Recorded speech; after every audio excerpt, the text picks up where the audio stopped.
Dom Casmurro, capítulo 18. Um plano. Pai e mãe foram ter conosco, quando Capitu e eu, na sala de visitas, falávamos do seminário.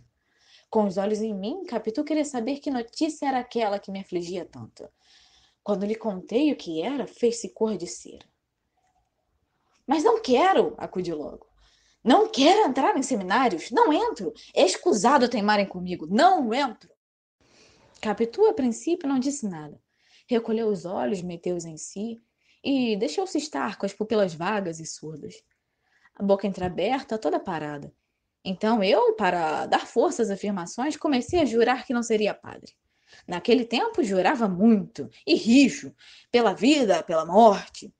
Jurei pela hora da morte, que a luz me faltasse na hora da morte se fosse para o seminário.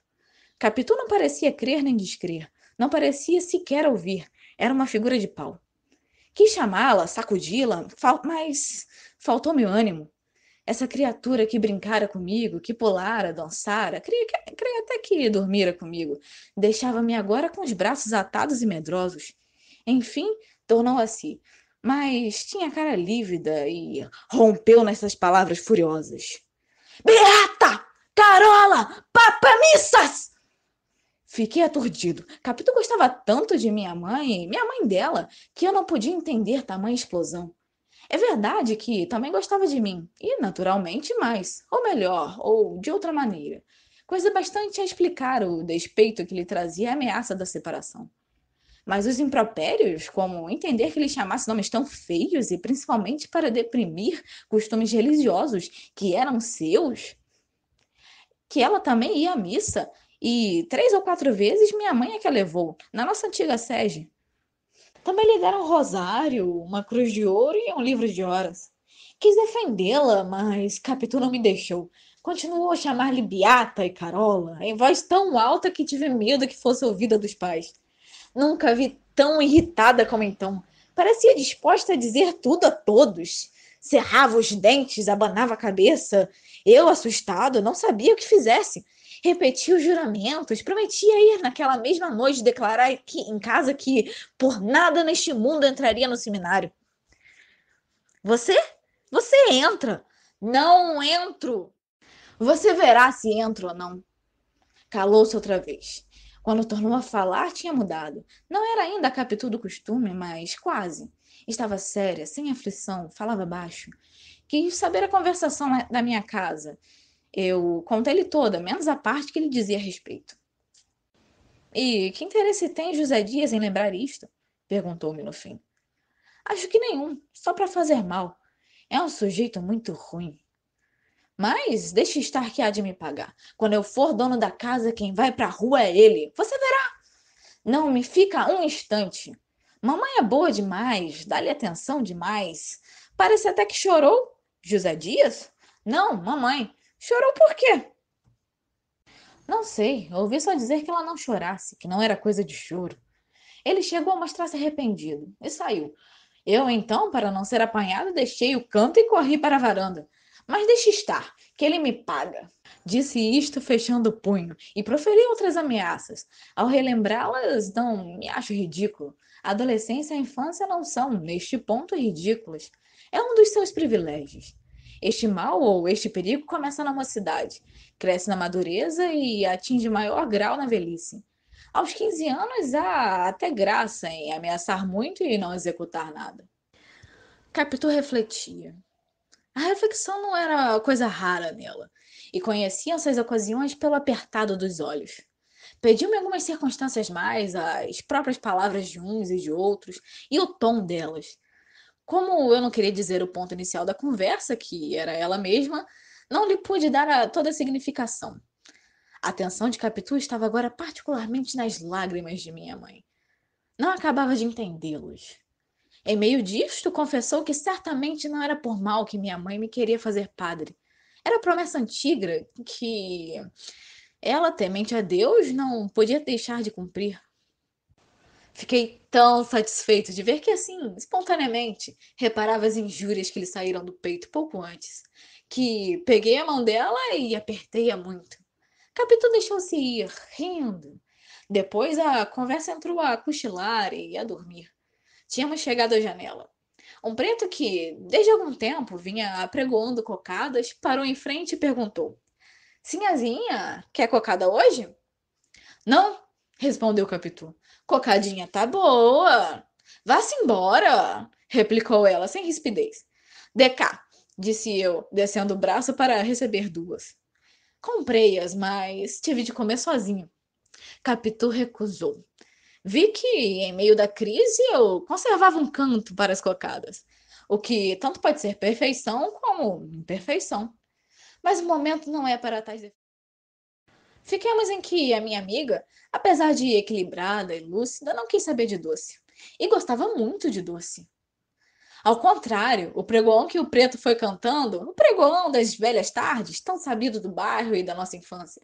Chora, menina, chora, chora porque não tem vintém.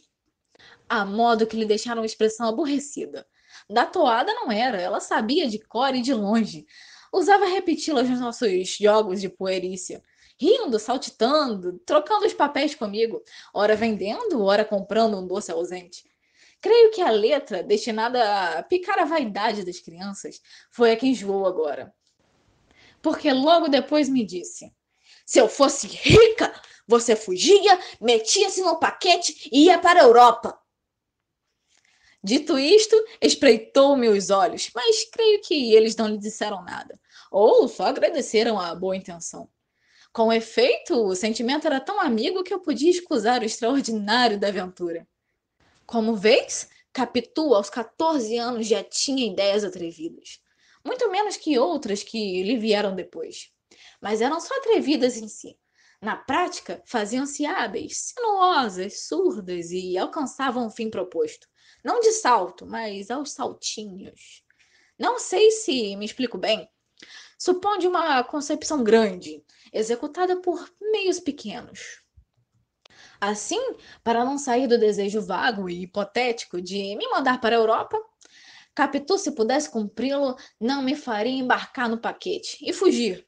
Estenderia uma fila de canoas daqui até lá, por onde eu, parecendo ir à Fortaleza da Laje, em Ponte Movediça, iria realmente até Bordéus, deixando minha mãe na praia à espera. Tal era a feição particular do caráter da minha amiga. Pelo que não admire que, combatendo os meus projetos de resistência franca, fosse antes pelos meios brandos, pela ação do empenho, da palavra, da persuasão lenta e diuturna, e examinasse antes as pessoas com quem podíamos contar. Rejeitou tio Cosme. Era um boa vida. Se não aprovava a minha ordenação, não era capaz de dar um passo para suspender. Prima Justina era melhor que ele. E melhor que os dois seria o padre Cabral, pela autoridade, mas o padre não ia de trabalhar contra a igreja. Só se eu lhe confessasse que não tinha vocação. Posso confessar? Pois sim, mas seria parecer francamente. Se o melhor é outra coisa. José Dias. Que tem José Dias? Pode ser um bom empenho.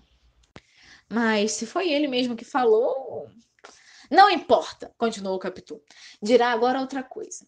Ele gosta muito de você. Não lhe fale acanhado.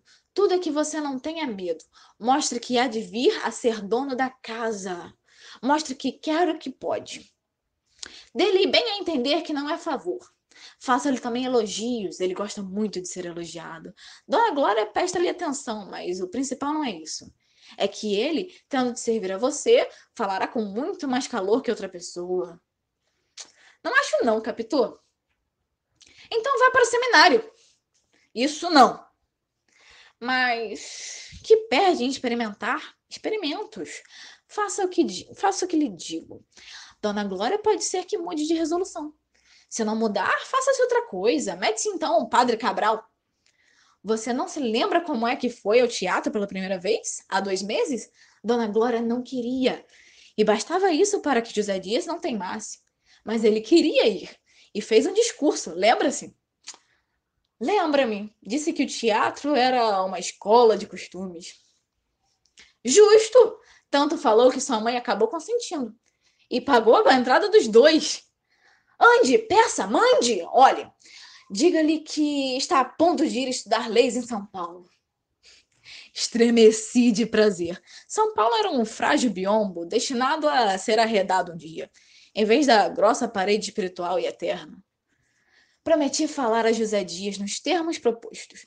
Capitu repetiu-os, acentuando alguns como princípios, e inquiria-me depois sobre eles, a ver se entendera bem, se não trocara uns por outros, e insistia em que pedisse com boa cara, mas assim como quem pede um copo d'água à pessoa que tem obrigação de o trazer. Conto estas minúcias para que melhor se entenda aquela manhã da minha amiga. Logo virá a tarde, e da manhã e da tarde se fará o primeiro dia. Como Gênesis, onde se fizeram sucessivamente 7. Olá, pessoal! Aqui é Ingrid Barbosa, pedindo humildemente que vocês curtam, se inscrevam no canal e cliquem no sininho para ativar a notificação quando saírem novos capítulos de Dom Casmurro. Ah, e comentem aqui embaixo o que estão achando do livro. O que vocês acham que vai acontecer com o Bentinho, hein?